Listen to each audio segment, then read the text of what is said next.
ఆంధ్రప్రదేశ్ తెలంగాణ మధ్య పెండింగ్లో ఉన్న విభజన అంశాలు ఇతర సమస్యల పరిష్కారంపై శనివారం సాయంత్రం హైదరాబాద్లో ముఖ్యమంత్రులు నారా చంద్రబాబు నాయుడు యనుమల రేవంత్ రెడ్డిల మధ్య అత్యంత సహృద్భావ వాతావరణంలో చర్చలు జరిగాయి. మంత్రులతో కమిటీలు ఏర్పాటు చేసేందుకు నిర్ణయం తీసుకున్నారు. గడిచిన 10 ఏళ్లలో ఏ వివాదాలు లేకుండా 2 రాష్ట్రాలకు సంబంధించిన అత్యంత కీలక అంశాల పరిష్కారం దిశగా జరిగిన మొదటి సమావేశం ఇదే కావడం విశేషం. 2 తెలుగు రాష్ట్రాల మీదుగా వెళ్లే వివిధ జాతీయ రహదారులు, రైల్వే ప్రాజెక్టులను పరస్పర సహకారంతో వేగంగా పూర్తి చేసుకోవాలని సమావేశంలో నిర్ణయించారు. హైదరాబాద్ అమరావతి మధ్య ప్రతిపాదిత greenfield express highway, bullet train, Hyderabad Bengaluru express వంటివి ప్రాజెక్టులకు భూసేకరణను వేగంగా పూర్తి చేసి వీలైనంత త్వరగా ఆ ప్రాజెక్టుల్ని ఆచరణలోకి తీసుకురావాలన్న అభిప్రాయం సమావేశంలో వ్యక్తమైంది. తెలంగాణలో విమానాశ్రయాలు, విమాన సర్వీసులకు సంబంధించిన అంశాలపై పరస్పరం సహకరించుకోవాలన్న నిర్ణయానికి వచ్చారు. కేంద్ర పౌర విమానయాన శాఖ మంత్రిగా కింజరాపు రామ్మోహన్ నాయుడు ఉన్నారు కాబట్టి ఆయన సహకారంతో తెలంగాణకు సంబంధించిన పెండింగ్ అంశాల్ని పరిష్కరించుకోవచ్చన్న అభిప్రాయం వ్యక్తమైంది. తెలుగు రాష్ట్రాలకు 42 మంది లోక్సభ సభ్యులు, 18 మంది రాజ్యసభ సభ్యులు ఉన్నారు కాబట్టి 2 రాష్ట్రాల సమస్యలపై కేంద్ర ప్రభుత్వం వద్దకు కలిసి వెళితే బాగుంటుందని రేవంత్ రెడ్డి సూచించారు.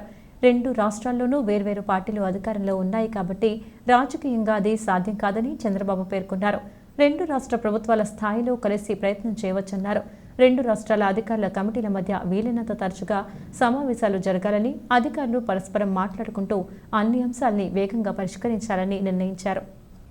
Rajamahendravaram rural MLA, Telugu Desam party polit bureau సభ్యుడు గోరంట్ల బుచ్చే చౌదరిని స్థానిక 16వ డివిజన్లో టీడీపీ ఇన్ఛార్జ్ చలుమూరి సత్యనారాయణ, ఆయన కుటుంబ సభ్యుల ఆధ్వర్యంలో ఆదివారం ఘనంగా సత్కరించారు.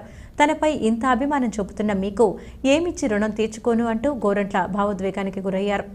గత 42 సంవత్సరాలుగా తనను నమ్మి ఓట్లేసి ప్రజలందరూ ముందుకు నడిపిస్తున్నారని, నీతి నిజాయితీతో సేవలందించడమే తప్ప ఏనాడు మచ్చ తెచ్చుకోలేదని గోరంట్ల బుచ్చే చౌదరి అన్నారు. 16వ డివిజన్లో చలుమూరి సత్యనారాయణ, ఆయన కుమారుడు అశోక్ కుమార్ ఆధ్వర్యంలో జరిగిన సన్మాన కార్యక్రమంలో ఆయన మాట్లాడుతూ ఈ డివిజన్లో తనకు 3000 మెజారిటీ వచ్చిందని, అన్ని వర్గాల ప్రజలు ఓట్లేసి గెలిపించారని కృతజ్ఞతలు తెలిపారు. 7వసారి ఎమ్మెల్యేగా ప్రజల ఆశీస్సులతో ఎన్నికయ్యాలని, సంక్షేమం, అభివృద్ధి 2 కళ్లుగా CM Chandrababu, deputy CM Pawan Kalyan నాయకత్వంలో మంచి పాలన అందుతుందన్నారు. స్థానికంగా ఉన్న ప్రజలకు కమ్యూనిటీ హాల్, హైస్కూల్, అర్హులకు గృహాలు, మేజర్ డ్రైనేజీల క్లీనింగ్ వంటి పనులన్నీ త్వరితగతిన పూర్తి చేస్తామని హామీ ఇచ్చారు. ఈ సందర్భంగా గత 5 ఏళ్ల జగన్ పాలనపై విమర్శలు గుప్పించారు. అటువంటి రాక్షస పాలనను తరిమికొట్టి చంద్రన పాలన తెచ్చుకున్నారని ప్రజలను అభినందించారు. పెండింగ్ సమస్యలన్నీ పరిష్కరిస్తామని, ప్రజలకు నిత్యం అందుబాటులో ఉంటానని తెలిపారు. టీడీపీ, జనసేన, బీజేపీ నాయకులు, కార్యకర్తలు అందరూ కలిసి సమిష్టి నిర్ణయాలు తీసుకోవాలని సూచించారు.